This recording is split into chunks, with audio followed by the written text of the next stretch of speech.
Chemistry में उन बड़े बड़े और जटिल और रासायनिक समीकरणों को संतुलित करना, सच कहूँ तो ये किसी के लिए भी एक बहुत लंबी और थका देने वाली प्रक्रिया हो सकती है। घंटों तक बस अणुओं की गिनती करते रहिए और दोनों तरफ का बैलेंस मिलाते रहिए। लेकिन सोचिए, क्या हो अगर इन समीकरणों को पूरी तरह से संतुलित किए बिना ही सटीक कैलकुलेशन करने का कोई अचूक और ऐतिहासिक शॉर्टकट हो। आज के इस विश्लेषण में हम ठीक ऐसे ही एक शानदार कॉन्सेप्ट पर गहराई से चर्चा करने वाले हैं, जिसे हम तुल्यांकी भार या इक्विवेलेंट वेट कहते हैं। ये सच में एक ऐसा कमाल का टूल है जिसने दशकों से केमिस्ट की जिंदगी को बेहद आसान बनाया है। तो चलिए आगे बढ़ते हैं और आज की इस चर्चा की रूपरेखा देख लेते हैं। हम शुरुआत करेंगे इसके मूल सिद्धांत और आणविक भार से इसके अंतर को समझने के साथ। उसके बाद हम देखेंगे कि अम्ल, क्षार, लवण और अंत में सबसे चुनौतीपूर्ण माने जाने वाले रेडॉक्स रिएक्शंस के लिए इसकी कैलकुलेशन कैसे की जाती है। नंबर 1, मूल सिद्धांत, बिना बैलेंस किए गणना। चलिए देखते हैं कि ये कॉन्सेप्ट असल में काम कैसे करता है। इस पूरे कॉन्सेप्ट की सबसे बड़ी खूबी यही है कि आपको पूरी तरह से संतुलित रासायनिक समीकरण जानने की कोई ज़रूरत ही नहीं पड़ती। तकनीकी भाषा में कहें तो तुल्यांकी भार किसी पदार्थ का वह द्रव्यमान है जो 1 मोल हाइड्रोजन आयन या 1 मोल इलेक्ट्रॉनों के साथ सीधे प्रतिक्रिया करता है या फिर उनकी आपूर्ति करता है। प्रतियोगी परीक्षाओं की तैयारी कर रहे छात्रों के लिए यह तुल्यांकी भार शब्द एक बहुत ही मजबूत आधार है। देखिए, यह सिर्फ एक वजन नहीं है, यह असल में एक प्रतिक्रियाशील क्षमता यानी रिएक्टिव कैपेसिटी का सटीक माप है। अब आते हैं दूसरे हिस्से पर, आणविक भार बनाम तुल्यांकी भार। आखिर इन दोनों में बुनियादी अंतर है क्या? इसे समझने के लिए एक मशीन का उदाहरण लेते हैं। जो आणविक भार है ना, वो उस पूरी की पूरी मशीन का कुल वजन है। लेकिन दूसरी तरफ तुल्यांकी भार केवल उस विशिष्ट पुर्जे का वजन है जो वास्तव में काम कर रहा है। जब रासायनिक प्रतिक्रियाओं की बात आती है तो एक बड़े अणु का केवल एक छोटा सा हिस्सा ही सक्रिय रूप से भाग लेता है, और तुल्यांकी भार उसी सक्रिय हिस्से का एकदम सटीक द्रव्यमान हमें बताता है। और ये सक्रिय हिस्सा या रिएक्टिव इक्विवेलेंट इस बात पर निर्भर करता है कि हम किस रसायन के साथ डील कर रहे हैं। अम्लों यानी एसिड्स के मामले में यह दान किए गए हाइड्रोजन आयनों की संख्या है। क्षारों यानी बेस के लिए यह स्वीकार किए गए हाइड्रोक्सिल आयनों की गिनती है। और जब बात रिडॉक्स प्रतिक्रियाओं की आती है तो सारा खेल पूरी तरह से स्थानांतरित हुए इलेक्ट्रॉनों की संख्या पर टिक जाता है। चलिए अब इसे असल में अप्लाई करके देखते हैं हमारे तीसरे सेक्शन में, अम्ल और क्षार की गणना। इन यूनिवर्सिटी लेक्चर नोट्स को देखिए, यहाँ फॉर्मूला बिल्कुल साफ है। किसी भी अम्ल का तुल्यांकी भार निकालने के लिए आपको बस उसके आणविक भार को उसकी क्षारीयता से भाग देना है। और क्षारीयता क्या है? बहुत ही सरल शब्दों में, वो अम्ल कितने हाइड्रोजन आयन मुक्त कर सकता है, बस वही उसकी क्षारीयता है। इसे सल्फ्यूरिक एसिड H2SO4 के एक बहुत ही क्लासिक उदाहरण से समझते हैं। पहला कदम, इसका कुल आणविक भार निकालना, जो कि 98 ग्राम प्रति मोल है। दूसरा कदम, इसकी क्षारीयता पहचानना। सल्फ्यूरिक एसिड में 2 हाइड्रोजन आयन होते हैं जो प्रतिक्रिया कर सकते हैं।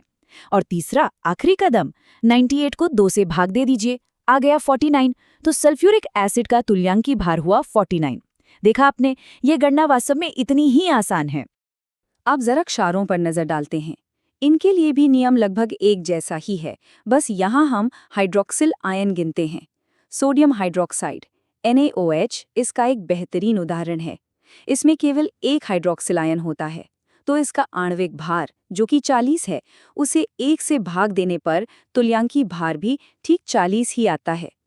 यानी जब केवल एक आयन प्रतिक्रिया करता है तो आणविक और तुल्यांकी भार बिल्कुल एक समान होते हैं। आगे बढ़ते हैं नंबर 4 की ओर, लवण यानी सॉल्ट्स के लिए ये कैलकुलेशन कैसे होता है। अम्ल और क्षार के बाद सॉल्ट्स के मामले में गेम के नियम थोड़े बदल जाते हैं। यहाँ हम हाइड्रोजन या हाइड्रोक्सिल आयन नहीं गिनते। इन नोट्स के अनुसार यहाँ फॉर्मूला है, सॉल्ट का आणविक भार और उसे भाग देना है धनायनों की कुल संख्या और उस धनायन के ऑक्सीकरण नंबर के गुणनफल से। आसान भाषा में कहें तो धनायन के कुल पॉजिटिव चार्ज से आणविक भार को भाग देना है। कैल्शियम क्लोराइड का ये उदाहरण इस बात को बिल्कुल साफ कर देता है। इसका आणविक भार 111 है। अब इसमें कैल्शियम का एक धनायन है और उस पे चार्ज होता है +2, तो बस 111 को 2 से भाग दीजिए और जवाब मिलता है 55.5।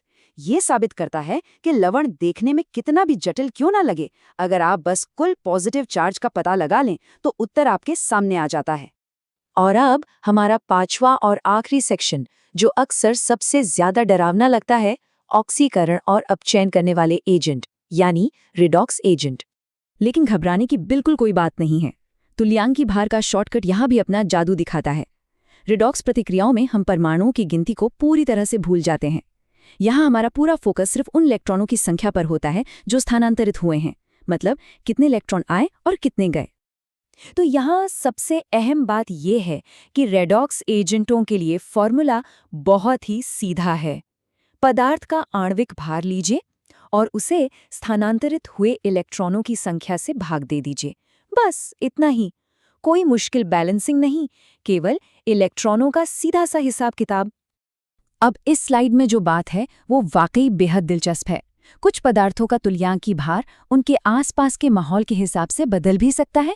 पोटेशियम परमैंगनेट KMnO4 को ही ले लीजिए।